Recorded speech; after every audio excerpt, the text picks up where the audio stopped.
ಎಲ್ರಿಗೂ ನಮಸ್ಕಾರ. ನೀವು ನೋಡ್ತಾ ಇದ್ದೀರಾ ಟಿವಿ ವಿಕ್ರಮ. ನಾನು ಮುಮ್ತಾಜ್ ಅಬ್ದುಲ್ ನೆಲ್ಲಡ್ಕ.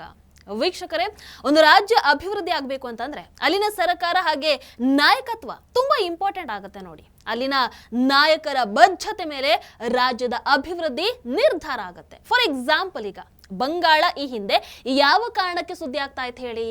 ಒಂದು, ಮಮತಾ ಬ್ಯಾನರ್ಜಿ ಅವರ ಹಿಂದೂ ವಿರೋಧಿ ನೀತಿ, ಇನ್ನೊಂದು ಅಕ್ರಮ ಬಾಂಗ್ಲಾದೇಶದ ವಲಸಿಗರು, ಇಲ್ಲ ಟಿಎಂಸಿ ನಾಯಕರ ಭ್ರಷ್ಟಾಚಾರ. ಆದರೆ ಈಗ ಬಂಗಾಳದ ಭವಿಷ್ಯ ಸಂಪೂರ್ಣವಾಗಿ ಬದಲಾಗಿದೆ. ಬಂಗಾಳ ಕೂಡ ಬಿಜೆಪಿ ಸರ್ಕಾರದ ನೇತೃತ್ವದಲ್ಲಿ ಅಭಿವೃದ್ಧಿಯ ಕಡೆಗೆ ಹೆಜ್ಜೆಯನ್ನ ಹಾಕ್ತಾ ಇದೆ. ಸಿಎಂ ಸುವೇಂದು ಅಧಿಕಾರಿ ಪಶ್ಚಿಮ ಬಂಗಾಳಕ್ಕೋಸ್ಕರ ಶ್ರಮಿಸ್ತಾ ಇದ್ದಾರೆ. ಬಂಗಾಳ ನಿಮ್ಗೆಲ್ರಿಗೂ ಗೊತ್ತು, ಪ್ರಧಾನಿ ಮೋದಿಜಿಯವರಿಗಾಗಿರ್ಬಹುದು, ಬಿಜೆಪಿಗೆ ಆಗಿರ್ಬಹುದು ದಾಖಲೆಯ ಗೆಲುವಿನ ಉಡುಗೊರೆಯನ್ನ ಕೊಟ್ಟಿತ್ತು. ಈಗ ಮೋದಿ ಸರ್ಕಾರ ಕೂಡ ಬಂಗಾಳಕ್ಕೆ ಕೋಟಿ ಕೋಟಿ ಅನುದಾನದ ಗಿಫ್ಟ್ ಅನ್ನ ಕೊಡ್ತಾ ಇದೆ. ವೀಕ್ಷಕರೇ, ಬಂಗಾಳದಲ್ಲಿ ಬಿಜೆಪಿ ಬಂದಿದ್ದೆ ತಡ. ಮೊದಲು ಬಿಎಸ್ಎಫ್ಗೆ 600 ಎಕರೆ ಭೂಮಿ ಹಸ್ತಾಂತರ ಮಾಡ್ತಾರೆ. ಒಂದು ಕಡೆ ಗಡಿಗೆ ಬೇಲಿ ಹಾಕುವಂತ ಕಾರ್ಯ ಕೂಡ ನಡೀತಾ ಇದ್ದಾಗ, ಮತ್ತೊಂದು ಕಡೆ ಸಿಲಿಗುರಿ ಕಾರಿಡಾರ್ಗೆ ಚಿಕನ್ ನೆಕ್ನ ಗಡಿ ಭದ್ರತೆಯ ಕಾರಣಕ್ಕೋಸ್ಕರ 120 ಎಕರೆ ಭೂಮಿಯನ್ನು ನೀಡಲಾಗತ್ತೆ. ಹೀಗೆ ಒಂದಾದ ಮೇಲೆ ಒಂದರ ಹಾಗೆ ಪಶ್ಚಿಮ ಬಂಗಾಳದಲ್ಲಿ ಅಭಿವೃದ್ಧಿ ಕಾರ್ಯ ಆಗ್ತಾ ಇದೆ. ಈಗ ಬಂಗಾಳಕ್ಕೆ ದೇಶದ 2ನೇ ಬುಲೆಟ್ ಟ್ರೈನ್ ಕೂಡ ಘೋಷಣೆ ಆಗಿದೆ ನೋಡಿ. ಬಂಗಾಳದ ಜನ ನಿರೀಕ್ಷೆ ಕೂಡ ಮಾಡಿರ್ಲಿಕ್ಕಿಲ್ಲ, ಊಹೆ ಕೂಡ ಮಾಡಿರ್ಲಿಕ್ಕಿಲ್ಲ. ಅಂತಹ ದೊಡ್ಡ ಗಿಫ್ಟ್ ಅನ್ನ ಇವತ್ತು ಪಶ್ಚಿಮ ಬಂಗಾಳಕ್ಕೆ ಮೋದಿಜಿ ಸರ್ಕಾರ ಕೊಟ್ಟಿರುವಂಥದ್ದು. ಭಾನುವಾರ ಕೋಲ್ಕತಾದಲ್ಲಿ ಸಭೆಯನ್ನು ನಡೆಸಿದಂತಹ ಕೇಂದ್ರ ರೈಲ್ವೆ ಸಚಿವರು ದೇಶದ 2ನೇ ಬುಲೆಟ್ ಟ್ರೈನ್ ಬಂಗಾಳಕ್ಕೆ ಬರುತ್ತೆ ಅನ್ನುವಂತಹ ಘೋಷಣೆಯನ್ನ ಮಾಡ್ತಾರೆ.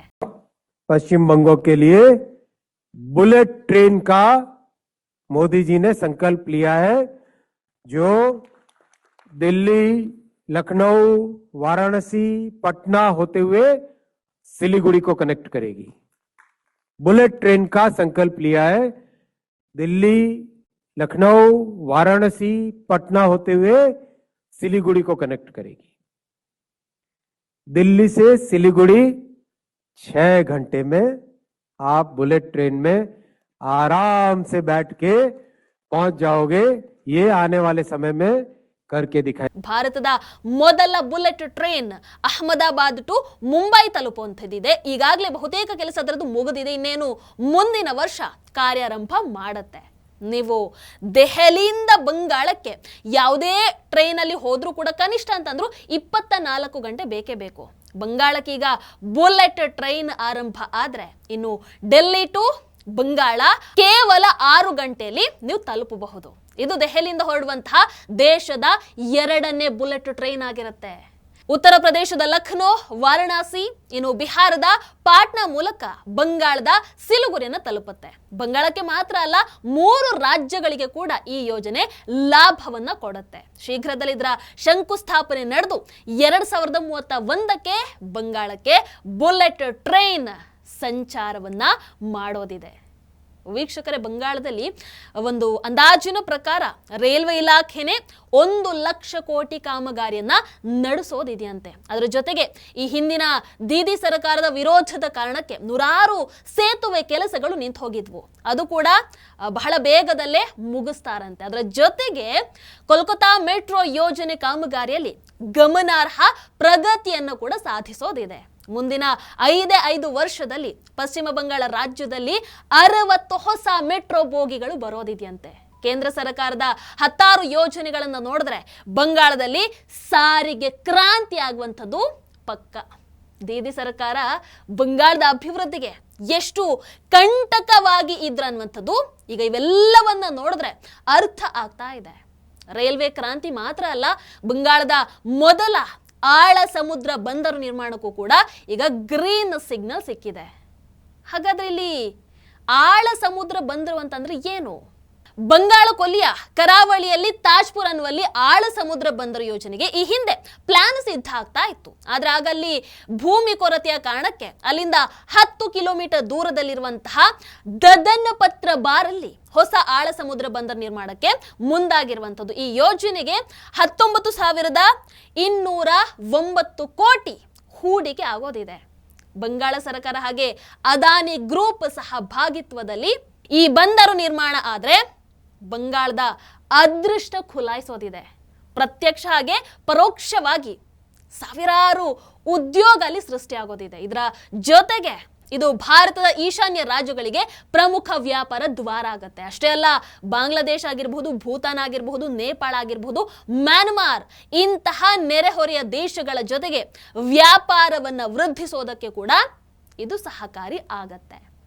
ಕೇಂದ್ರ ಹಾಗೆ ರಾಜ್ಯ ಸರ್ಕಾರಗಳ ಅಭಿವೃದ್ಧಿಯಲ್ಲಿ ಒಂದು ಕಡೆ ಆದರೆ, ಪಶ್ಚಿಮ ಬಂಗಾಳದಲ್ಲಿ ಬಿಜೆಪಿ ಸರ್ಕಾರ ಬಂದ ಮೇಲೆ ಉದ್ಯಮಿಗಳಲ್ಲೂ ಕೂಡ ಭದ್ರತೆ ಮೂಡಿದೆಯಂತೆ. ಹೀಗಾಗಿ ನೂರಾರು ಉದ್ಯಮಿಗಳು ಬಂಗಾಳದಲ್ಲಿ ಹೂಡಿಕೆಗೆ ಮುಂದಾಗ್ತಾ ಇದ್ದಾರೆ. ಈಗಾಗಲೇ ಸುವೇಂದು ಅಧಿಕಾರಿ ಅವರ ಜೊತೆಗೆ ಒಂದು ಸುತ್ತಿನ ಸಭೆ ಕೂಡ ಆಗಿದೆ. ಮುಂದಿನ ದಿನಗಳಲ್ಲಿ ಕೋಲ್ಕತಾವನ್ನ ಎಕನಾಮಿಕ್ ಹಬ್ ಮಾಡುವಂಥದ್ದು ಸುವೇಂದು ಅಧಿಕಾರಿ ಅವರ ಕನಸಂತೆ. ಹೀಗಾಗಿ ಉದ್ಯಮಿಗಳಿಗೆ ಹೂಡಿಕೆ ಮಾಡೋದಕ್ಕೆ ಆಹ್ವಾನವನ್ನು ನೀಡ್ತಾ ಇದ್ದಾರೆ. ಗುಜರಾತ್ ಮಾದರಿಯಲ್ಲೇ ಪಶ್ಚಿಮ ಬಂಗಾಳದಲ್ಲೂ ಕೂಡ ಹೂಡಿಕೆ ಆಗುವಂಥದ್ದಿದೆ. ಇದರಿಂದ ಬಂಗಾಳಿಗಳ ಈ ವಲಸೆ ಏನಿದೆ ಅವೆಲ್ಲವೂ ಕೂಡ ತಪ್ಪುತ್ತೆ ಅನ್ನುವಂಥದ್ದು ಸುವೇಂದು ಅಧಿಕಾರಿ ಅವರ ಲೆಕ್ಕಾಚಾರ. ವೀಕ್ಷಕರೇ, ಈ ಹಿಂದಿನ ದೀದಿ ಸರ್ಕಾರ ಅಭಿವೃದ್ಧಿ ಬಿಡಿ, ಎಲ್ಲೇ ನೋಡಿದ್ರು ಭ್ರಷ್ಟಾಚಾರ ಅವರ ಮೊದಲ ಎಜೆಂಡಾ ಆಗಿತ್ತು. ನೋಡಿ, ನಮ್ಮ ಕರ್ನಾಟಕದಲ್ಲೀಗ ಎಲ್ಲಿಯಾದ್ರೂ ಅಕ್ರಮ ಟೋಲ್ ಬೂತ್ ಇದ್ರೆ ನಾವು ಸುಮ್ಮನಿರ್ತೀವ? ಇಲ್ಲ, ಮೊದಲು ಒದ್ದು ಖಾಲಿ ಮಾಡಿಸ್ತೀವಿ, ಹೌದಲ್ವೋ? ಆದ್ರೆ ಪಶ್ಚಿಮ ಬಂಗಾಳದಲ್ಲಿ 100ಕ್ಕೂ ಹೆಚ್ಚು ಅಕ್ರಮ ಟೋಲ್ ಬೂತ್ಗಳು ಇದ್ವಂತೆ. ಅವುಗಳನ್ನ TMC ಮುಖಂಡರು ನೋಡ್ಕೊಳ್ತಾ ಇದ್ರು. ಈ ಟೋಲ್ಗಳಲ್ಲಿ ಯಾವಾಗ್ಲೂ ವಾಹನಗಳಿಂದ ಹಣ ವಸೂಲಿ ಮಾಡ್ತಾ ಇದ್ರು. ಅಂಡ್ ಇದು ಅಫ್ಕೋರ್ಸ್ ಪೊಲೀಸರಿಗೂ ಗೊತ್ತಿತ್ತು, TMC ಸರ್ಕಾರಕ್ಕೂ ಗೊತ್ತಿತ್ತು. ಯಾರು ಕೂಡ ಒಂದು ಮಾತು ಆಡ್ತಾ ಇರಲಿಲ್ಲ. ಯಾಕೆ ಹೇಳಿ? ಯಾಕಂದ್ರೆ ಎಲ್ರಿಗೂ ಕಮಿಷನ್ ಹೋಗ್ತಾ ಇತ್ತಲ್ವಾ. ಒಬ್ಬ ಲಾರಿ ಚಾಲಕ ಹೇಳ್ತಾನೆ, ಬಿಜೆಪಿ ಸರ್ಕಾರ ಬಂದ ಮೇಲೆ ಚಾಲಕರಿಗೆ ತುಂಬಾ ಒಳ್ಳೆದಾಗ್ಬಿಟ್ಟಿದೆ. ಈ ಹಿಂದೆ ಎಲ್ಲರಿಗೂ ನಾವು ವಸೂಲಿ ಹಣವನ್ನ ಕೊಟ್ಟು ಕೊಟ್ಟು ಕೊಟ್ಟು ಸಾಕಾಗಿ ಹೋಗಿತ್ತು. ಸರ್ಕಾರ ಬದಲಾಗಿ ಒಂದೇ ತಿಂಗಳಲ್ಲಿ ಎಲ್ರಿಗೂ ರಿಲೀಫ್ ಸಿಕ್ಕಿದೆ. ड्राइवर का 20 साल में ड्राइवर मेरा को 50,000 ड्राइवर का बना कि 30,000 30 साल हो गया. 25 साल के पहले आसाम जाने का बहुत तकलीफ है. बिहार के अंदर तकलीफ है, अपना यूपी के अंदर तकलीफ है, बहुत तकलीफ है रास्ता पे. अभी कोई तकलीफ नहीं है. बेंगोल पे कैसा तकलीफ था? अच्छा न पहले कैसा था? पहले खराब तो बीजेपी के पहले खराब था. हाँ, ना बीजेपी केपी आ गया सेंट्रल है.